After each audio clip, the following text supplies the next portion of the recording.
An open letter to my son.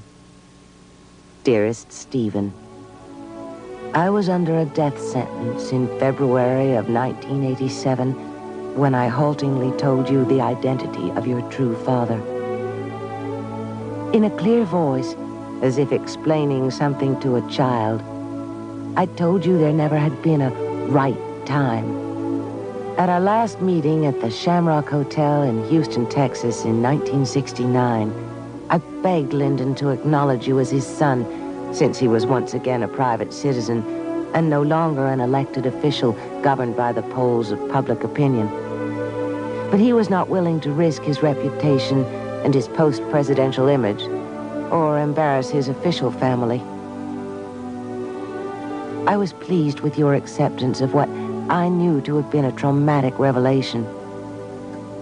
4 months passed before the next painful chapter occurred, reopening my own emotional wounds with a vengeance. The triggering factor? A $10.5 million lawsuit filed against Lyndon's widow, Lady Bird, for conspiring to deny you your legal heirship.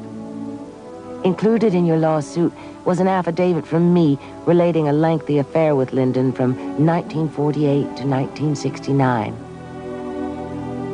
In the ensuing weeks, the human interest story of my relationship with Lyndon was featured in almost every newspaper in the country, and it was covered on nightly news programs. I was inundated with phone calls from magazines and talk shows, all requesting interviews. It was absolutely unbelievable.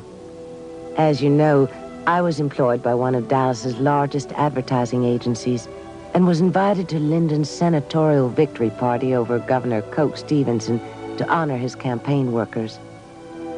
I became instantly involved with your father when he asked me to dance.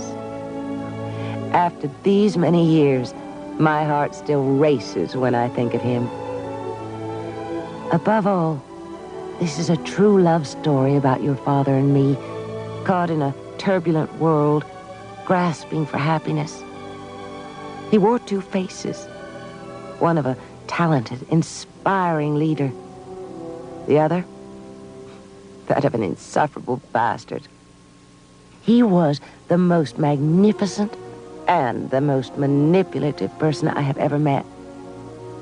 Everyone who knew or worked for your father recognized his schizophrenic personality, yet they remained loyal, as did I. Though our relationship ended after 21 years, his spirit will always remain alive in my heart.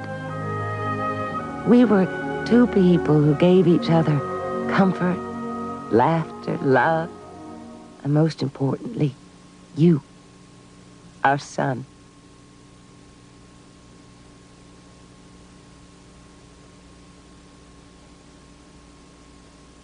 Influential, best-selling authors featured Madeline's life and her relationship with the president in their books and have authenticated her story.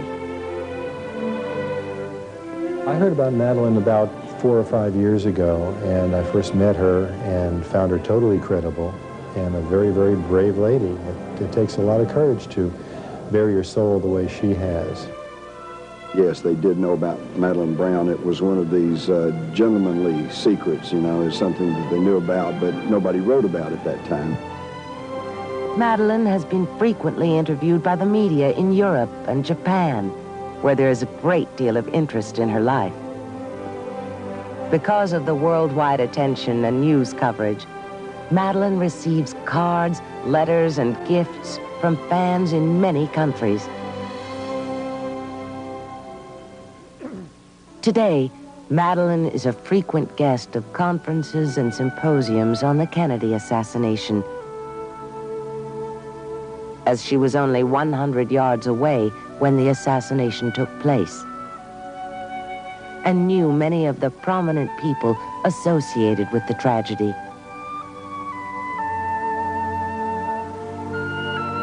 She spends her free time responding to requests from researchers throughout the world. Director Oliver Stone and actor Kevin Costner consulted with Madeline during the making of the film JFK. after Stephen's tragic death of cancer at the age of 39. The same affliction which took the lives of Johnson's mother and sister, and after narrowly escaping death herself, Madeline felt it was time to write her life story.